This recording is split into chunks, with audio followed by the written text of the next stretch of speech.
Hey guys, it's Sam for Digital Meat in collaboration with Rizom Lab. In this Rizom UV tutorial, we're going to look at the different methods for selecting seams and making cuts.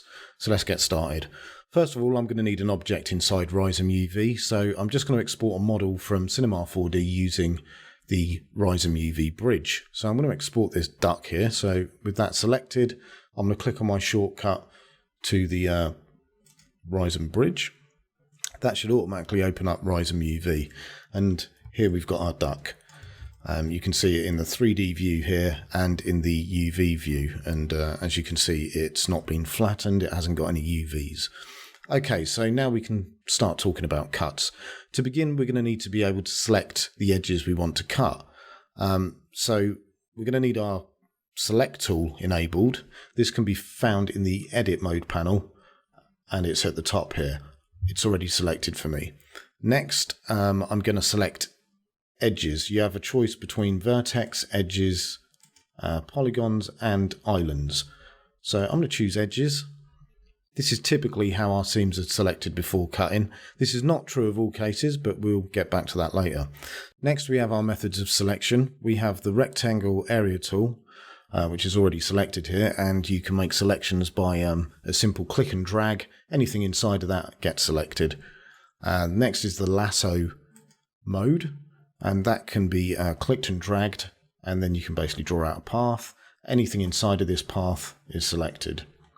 Next we have the polyline mode, and you actually click to create points, and like this, go back to the beginning, and anything inside of that is selected. You can also actually create points like this, and you don't have to return to the beginning, you can just double click.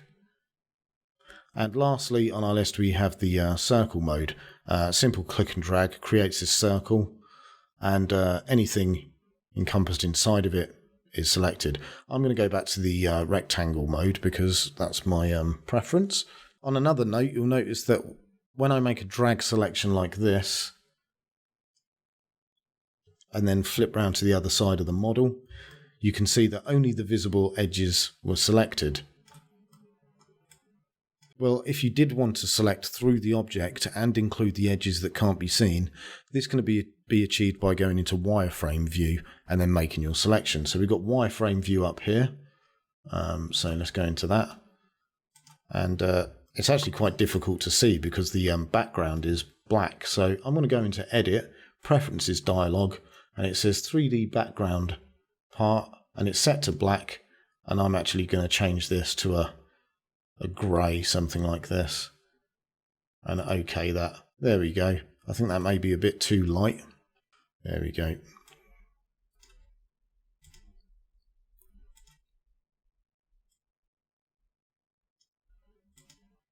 OK, that's a little better.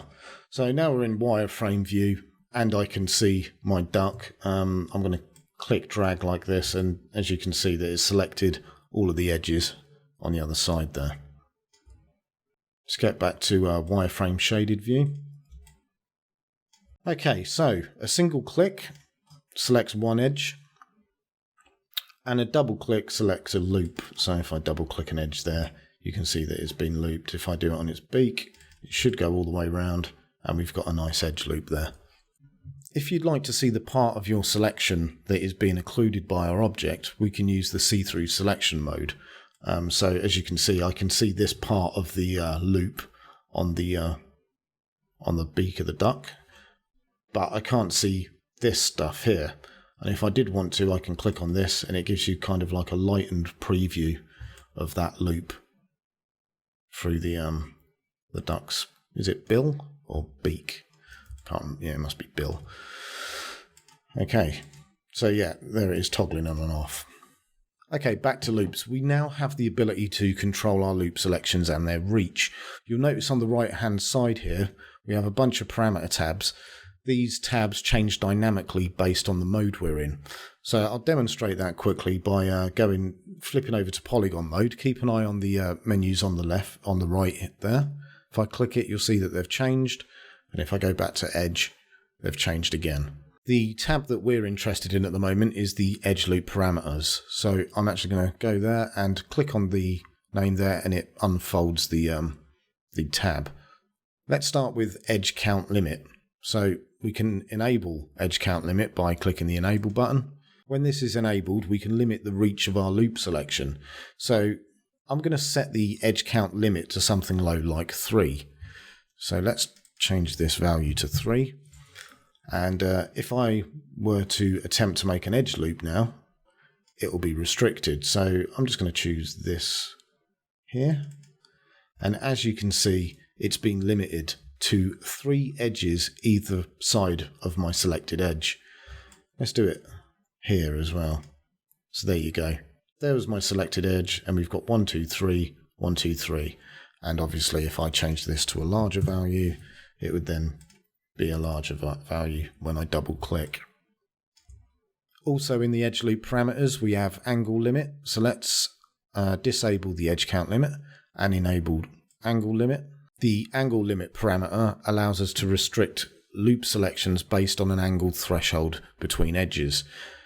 For example, in this case, at an angle of 180, which is already in there, loop selection will work as normal. So in fact, I'm just going to disable this for a moment. And if I double click on a loop on the duck there, you can see that that's how it works normally. And with it enabled at 180 degrees, it's exactly the same. But if we drop the angle limit to 35 degrees, let's try that, and try and make the same selection again, you can see that the selection has been limited based on the angle of this corner. It was much too severe and went over this value, and so it's been restricted. Also in the edge loop parameters, we have another button called geometric here. To understand this button, we're going to have to understand what a complex pole is. So let me find an example of a regular pole, which are all over this model, to be honest. Okay, so here's an example of a regular pole. It's a vertex point with 4 connecting edges. So we've got 1, 2 here, 3, 4. This makes edge flow direction obvious, and if we double click on any of these edges, a loop can be defined easily. By contrast, a complex pole is a vertex point with 5 or more connecting edges. This makes edge flow less obvious. So if I look at my model here and I go up here, you can see that this is a complex pole. It's a vertex point, and we've got 1, 2, 3, 4, 5 edges all connected to the same vertex point. Let's try and create a loop through this complex pole and see what happens. As you can see, because the edge flow isn't immediately obvious, the loop has been stopped at the complex pole. If we look here, we can see that possible routes are up here or up here. By clicking this geometric button, we can force loop selections through a complex pole. Its route is determined by the path with the straightest angle. So let's, we've got that turned on, so let's try this again. And as you can see, it's been forced through that pole now. Now you're probably wondering why this is looped in this direction. It's because this has been forced through the pole. It's gone around the beak here, got to this one, and it's been forced through the pole and then gone around the back of the head back to its destination. So let's try going through this complex pole another way and see what happens. We didn't not like that. There you go. So there we go. It's been forced through that complex pole, and that's what that geometric button does. And with it off, you can see it's being stopped at that pole. With it on, forced through. Okay, now onto the path selection. To make a path selection, I can click an edge. So let's just find an arbitrary edge here. And then if I hold Control and Shift, I get this selection preview, like so. Now you may be saying, hey, it's not working for me, and there's a very good reason why this might be the case. As a Cinema 4D user, I want to keep my experience in Rizom UV as close to my experience in Cinema 4D as possible. This can be achieved by going to Edit at the top here, and then down to Keyboard Mouse Customizer. Here you'll find control presets for most major 3D programs, plus we have the option to customize the controls to suit our needs ourselves. As default, the Rizom UV option is enabled up here. Anyway, let's go back and look to the right of our screen. There is a tab here called Help and Select. If it's not already folded down, and it's like this, fold it. Once it's been twirled down, we can see all the mouse and key commands for the preset we've selected. So if you have one of the other presets like Rizom UV, or you're a Maya user or something like that, this tab will help display different mouse and key combinations. If I scroll down to the bottom here, you'll see that preview shorted path, which is what I was doing. I selected an edge and then Control Shift, and you can see it says well, Shift Control in this case, but same thing. If I go back to the keyboard mouse customizer and choose Rizom UV and then say save and close, you can see at the bottom here now it's just Shift. So that's just something to keep note. If I'm pressing something and it's not the same for you, you might have a different preset. So I'm just going to go back here and change it back to C4D, save and close, and we're back to what we had. On another note concerning navigation control in Rizom UV, we can change how the orbit works in the viewport. If we go to Edit and Preferences dialog, under Orbit mode here, we have a few options. By default, Rizom UV is set to view centered. This means that the orbit will always use the center of the viewport as its rotational pivot. I'm going to change this to mouse centered. This means the viewport will rotate around the mouse pointer position, which is what I prefer. Okay, let's get back to our path selection. Like I was saying, I can make a path selection by clicking an edge and then holding Control Shift, and I get our preview, and then click again to confirm the path, and now it's been selected. This method always chooses the shortest path to get from your initial edge selection to your destination, but we have the option to control this. If I select our Protect tool here, and actually let's get rid of our selection first and go to the Protect tool, and then I can start painting the duck's wing. So I'm just going to come down here. You can see the controls for the Protect tool here. Its value set to 1. I'm just going to bring its radius down a little bit. There we go. So I'm going to paint the wing here.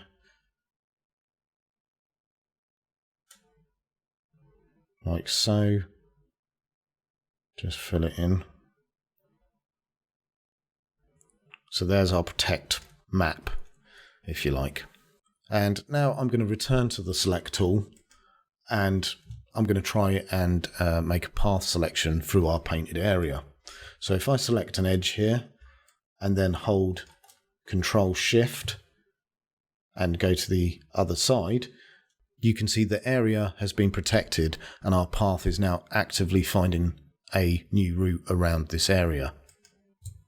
If you have used the protection tool to control path direction and you want to return the protected areas back to normal, this can be done on the right hand side. So back to our Protect tool, you go back to the parameters on the right hand side and you can just hit the reset button and it gets rid of the Protect map. While we're on the subject of path and loop selections, there is something else I'd like to show you quickly. When we're selecting paths, we get a nice preview before confirming a selection. We can actually swap out this functionality so it works with loops. So with the path, click, Control Shift, preview. Lovely. But if we go up to Select and go down here to Edge Tool Loop, now when we press Control and Select, we actually get loop previews. Like so. As you can see, we've still got our angle limit on, so I'm going to take that off. But yeah, we get a preview of our loops now. I'm going to return to the menu and change this back to normal. Okay, now I want to go over some of the semi-automatic selection tools. On the right at the top, we have a Select tab, so let's twirl this down. In this tab, we have a few icons. First, we have the orange cross. This just clears your selection, so if I make a selection there and click this, it just clears it. You can also clear the selection by just clicking in an empty space in the viewport. Next we have Select Borders. This selects the outer boundary of a UV island. I don't currently have any islands and therefore no boundaries. I might return to this after we've made some cuts. After that, we have the Select Loops button. You may be wondering what the point of this is when you can just double click. Well, this tool you can select a bunch of single edges and then press this button. All selected edges will be looped. So if I select this edge and this edge, to add to selection I'm holding Shift, by the way, and then I go up to my loop button up here and press that, it will loop all of those edges. Next up we have the ring selection, which is this button here. If I select an edge like this and hit this, you can see that we've got a ring selection of edges there. And just like the loop tool, it works with multiple edges. So if I selected this one and this one and this one, and then chose our ring selection, it will ring select all of them. The next button on our list is the Select All button. You hit that and it will select everything. This can also be done by just pressing Ctrl A in the viewport. It will select everything. The next two buttons are Grow and Shrink selection. So if I select an edge like this and then press the Grow button, it will just grow the selection of that edge. And similarly, if I press the Shrink, it will shrink it down. Okay, for the next part, I'm going to use a different model. So I've shut down Rizom UV, I've gone back to Cinema 4D, and I'm going to export this carpet tuft model. So with the tuft selected, I hit the shortcut to the Rizom UV export plugin. Rizom UV should open back up again, and there's my carpet tuft model. I think now would be a good time to talk about the Isolate tool very quickly. The Isolate tool can be used to isolate objects, part of an object, or islands. One way which this can be done is by selecting the island select mode, which is here. Selecting part of my object, like so, and then hitting the Isolate button. That can be found here at the top. As you can see, the strand in this model has now been isolated. This makes it much easier to work when creating seams, especially with an object like this. But there is an easier way to use the Isolate tool. I'm going to unselect my object, go back to the Edge Selection tool, and unhide everything by pressing this Show button at the top. We don't actually have to select any part of this object to isolate it. We can just hover the mouse cursor over the desired part and hit the Isolate shortcut key, I. So I'm hovering the mouse there. I isolates. To unhide everything, we just need to move our cursor to an empty part of the viewport and press I again. So that's just a very brief look at the Isolate tool. Now back to what I wanted to show you. If I wanted to unwrap all of these strands, it would take absolutely ages for me to pick through each of these strands and individually create seams for each one. Thankfully, Rizom UV is equipped with the tools to make something like this relatively painless. First of all, I'm going to isolate one of these strands by hovering over it and pressing I. Now I'm going to create a seam. So in edge mode, I'm going to double click on this edge here and let's have a look. And as you can see, it's actually worked its way around the top as well. And I've got a feeling it's because if I go into my edge loop parameters, I've got geometric turned on still. So I'm going to ignore that for now. I'm going to turn that off and select another edge. And as you can see, it stops at the top and bottom. And then I'm going to go to the top here. I'm going to go to the top here and hold select to add to my selection and add them all the way around, apart from this bit here, because I want this to be like a lid so it can flap open using this as a hinge. I'm going to do the same at the bottom as well. In fact, we don't need that, so we can control select that. And as you can see, it's actually selected it up the other side. So maybe this would be a better choice. Let's just check the top. And has it come down the other side? No, it hasn't. So we can unselect that. We can do the same again, holding Shift to add to the selection. And we'll leave that for a flap. Come down the bottom, and we can add to this selection like so. And we're going to leave one for our hinge for our flap. Okay, let's unhide everything by pressing I in an empty space. I've lost my strand. Ah, there it is. Maybe you can see it there. Good. Okay, cool. So imagine if I had to do that for each of these strands, not very productive. Well, over on the right hand side under select, so let's go back to the select and close this up. We have a button for clone across similar islands, which is this button here. So let's press this. As you can see, something's happened. It's actually transferred that selection to some of the other strands in the model. Unfortunately, not all of them. This is because Rizom UV evaluates other parts of the model based on this threshold slider here on the right. Let's drop this slider down to a low value and press the button again. So let's just bring it all the way down. And I'm going to press that again. Just having a good old think. There we go. Now you can see our edge selection has been transferred to all parts of this model. So now we can press the cut button up here, or we can use its shortcut, which is C. You'll notice that the seams have turned orange, signifying that they are now cut and ready to be unfolded. Let's press the unfold button, which is up here, or its shortcut U. As you can see, our islands are all unfolded, but not only are they unfolded, they've been packed too, even though I didn't press the pack button, which is up here, and the shortcut is P. There's a good reason for this automatic packing. The rule is, if there are no other islands that are already flat, an automatic pack is performed when unfolding. While we're on the subject of packing, I'd like to show you something else very quickly. Let's unflatten our UVs so they are 3D again. We can do this by going to the top menu bar, unfold, and unflatten. So now these are unflattened. Now let's press the pack button or shortcut P. As you can see, it is possible to pack 3D objects in Rizom UV, so that's something to keep in mind. And you can see that these are still 3D objects by coming up to this lock symbol for the lock rotation for the flat view. And now if we hold Alt and navigate around the viewport, we can see that these are still 3D objects. They've just been packed as close to the Z direction as possible. So lock that back. Anyway, let's reflatten our islands and continue. U to unfold, and they should be automatically packed again. Great. Okay, let's select one of these islands. I'm going to go into island mode and select one of these. You can see it's highlighted in blue there. And we're going to go over to the Align, Straighten, Flip and Fit tab. So let's close up the select one for now and drop this one down. Within this tab, we have a button called Clone Similar Island Coordinates, which is this one here.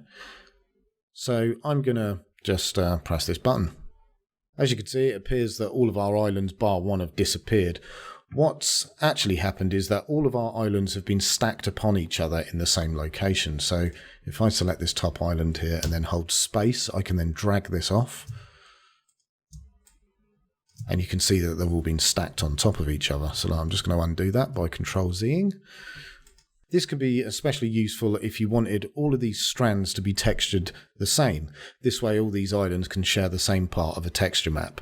But there's a problem with this. If we wanted to keep these objects stacked and we were working on another part of this model, say there was some other parts, once we'd made cuts to the other part of our model and then pressed unfold for that island and then packed, so we can demonstrate that by packing again, shortcut P.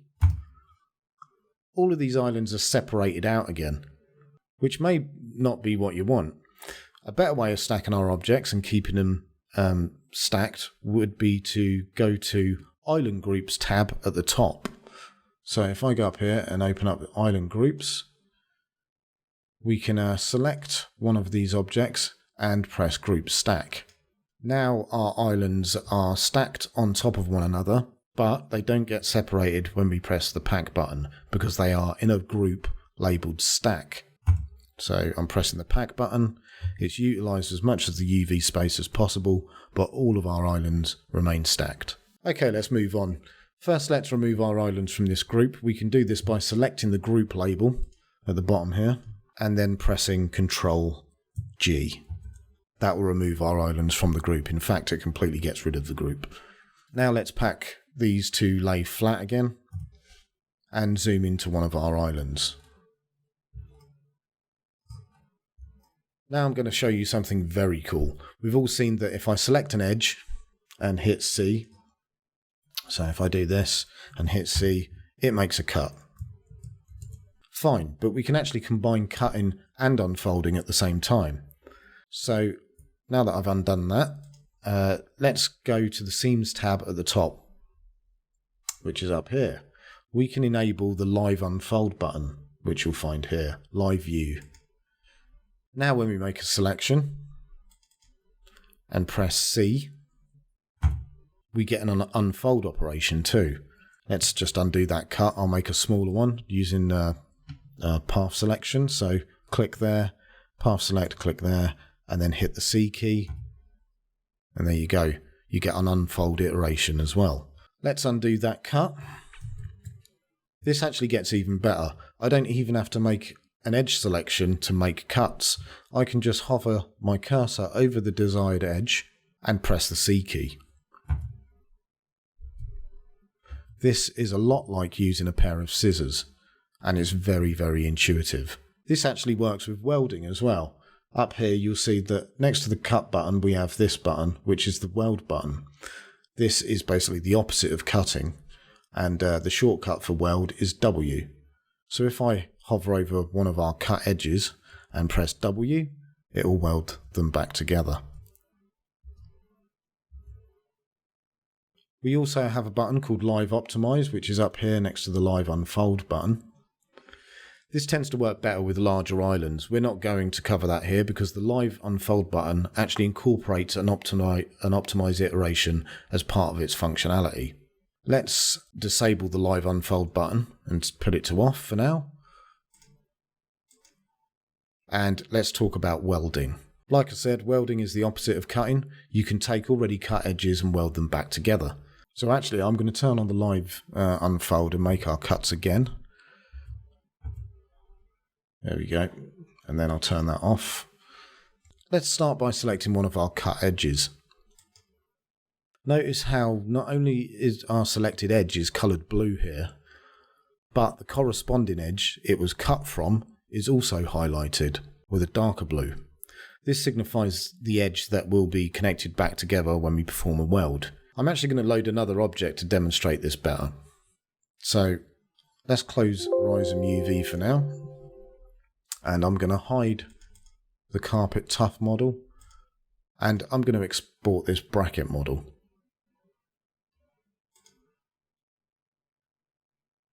And there we are. There's our bracket. Okay, as you can see, this object has already been cut, unfolded and packed. So let's talk more about welding.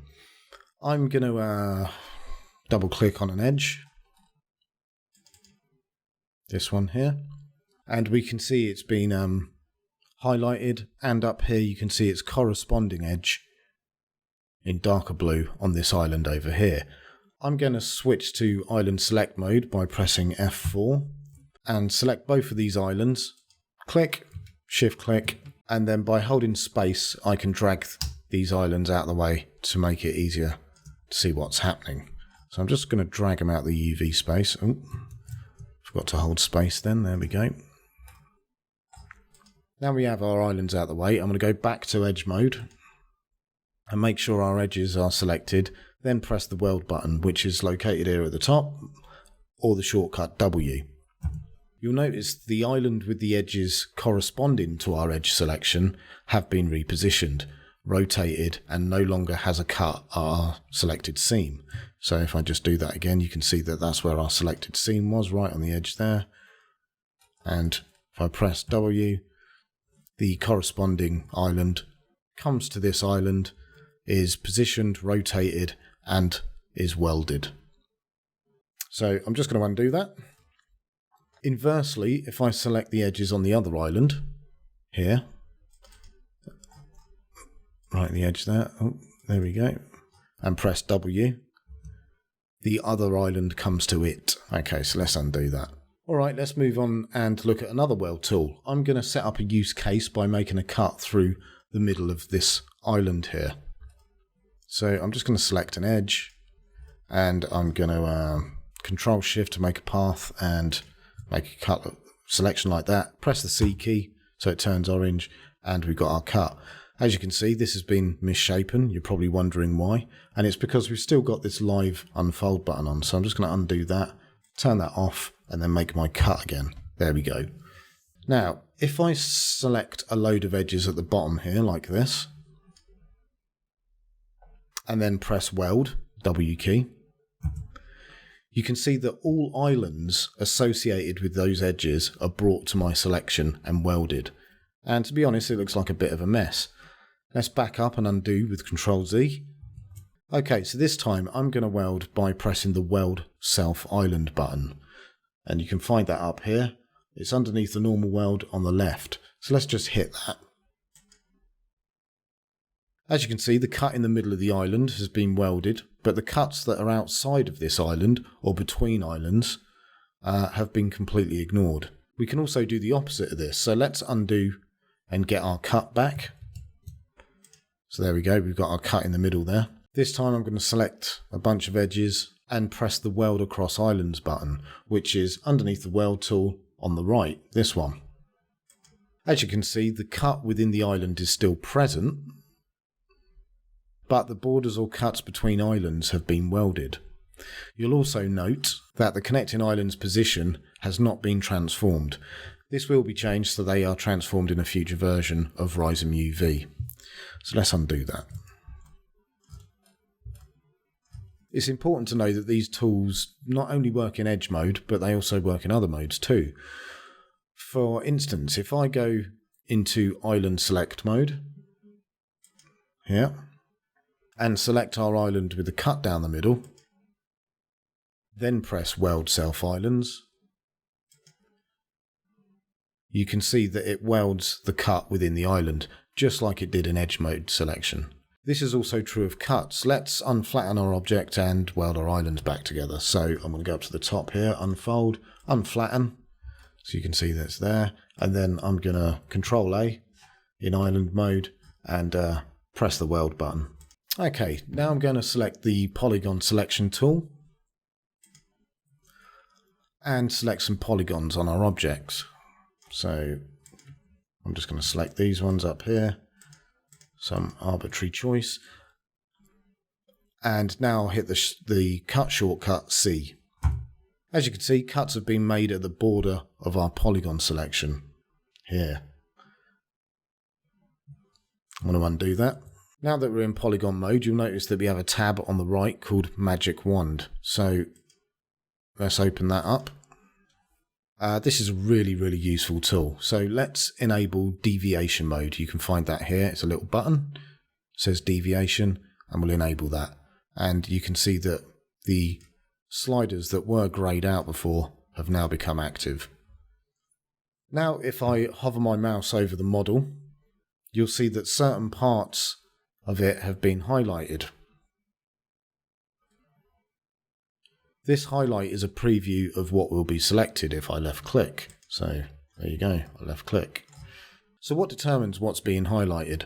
The highlighted area is the deviation from the normal of the polygon under the mouse cursor. So this polygon's under my mouse cursor and it's looking for deviation from the normal direction of this polygon across all of these polygons. This deviation can be controlled with the slider on the right here. At lower values, the selection area is small, and at higher values, it's bigger. So if I put this down to something like this, and then hover over, you can see that the selection is a lot smaller than it was before, especially on curved surfaces like this. On flat surfaces, it's not going to matter too much because they don't deviate from each other because they're all on the same plane. But for this curved surface here, you can see that the selection's a lot smaller, and if I put this up, you can see that it's grabbing much more of a selection. And if we put it right up, you can actually go above this value as well. So where it says 45, I can put 100 in there. And now it will select, well, everything because it's too big. But let's go for 85, something like that.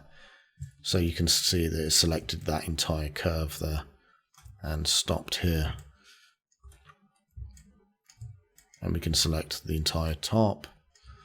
It's important to note that this slider can actually be controlled not just by doing this, but it can be controlled in the viewport by holding down Shift and then using the mouse scroll wheel to actually change it. So when you're working in the viewport, this is actually quite handy because it means that I can go, oh yeah, I'm going to select that. Oh, I want that selection to be bigger. Let's put that up, and then it will grab all of that as well. And then I can make my selection.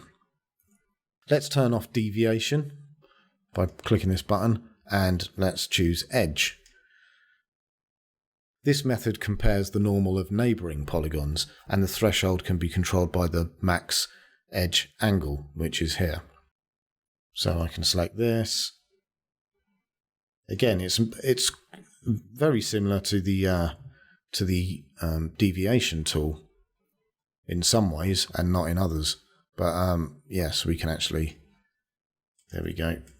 And as you can see, we had a lot more control with this curve with this one, and it seems to have selected the whole loop around there. By using these methods in the Magic Wand tool, the speed of unwrapping an object is greatly increased. So I'm just going to do a quick unwrap of this just to show you what I mean. I'm going to change my checkerboard mode on.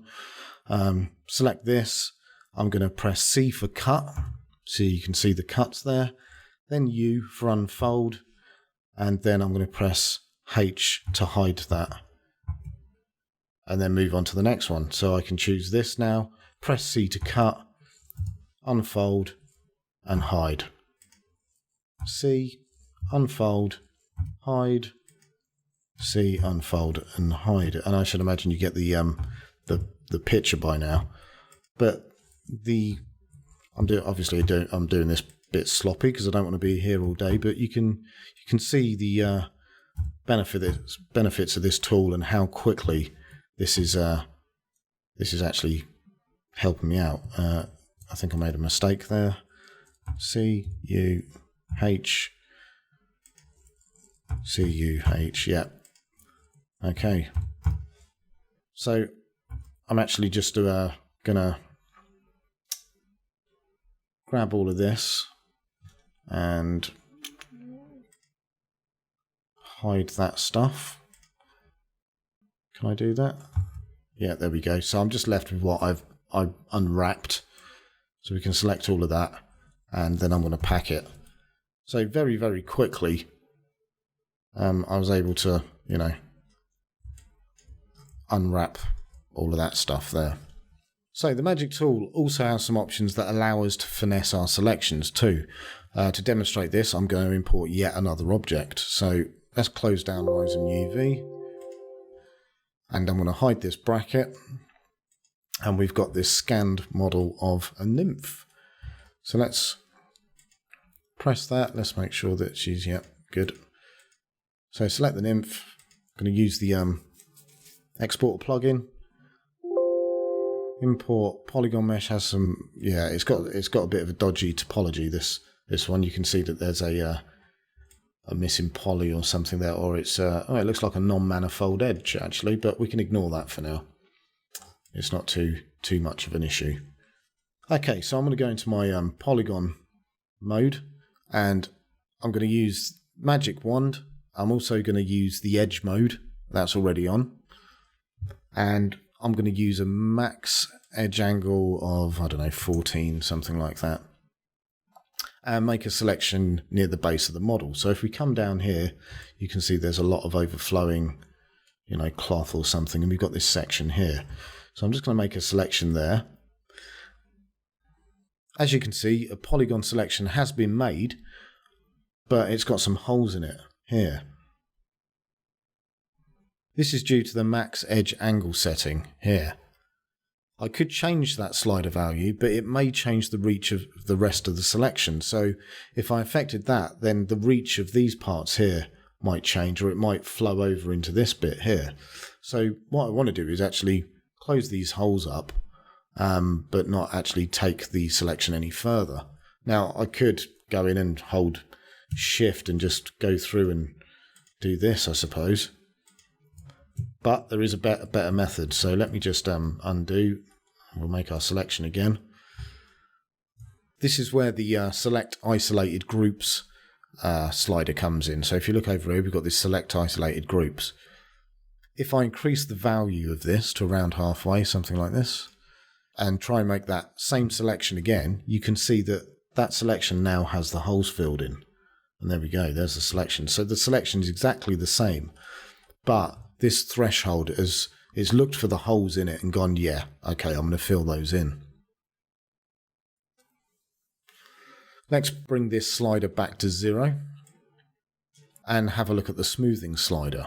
This slider controls the threshold for smoothing the angles of noisy shapes. If I make a selection on the base, somewhere around here, and let's change our max edge angle, and I'm gonna, I don't know, let's make it 8.5 or something like that.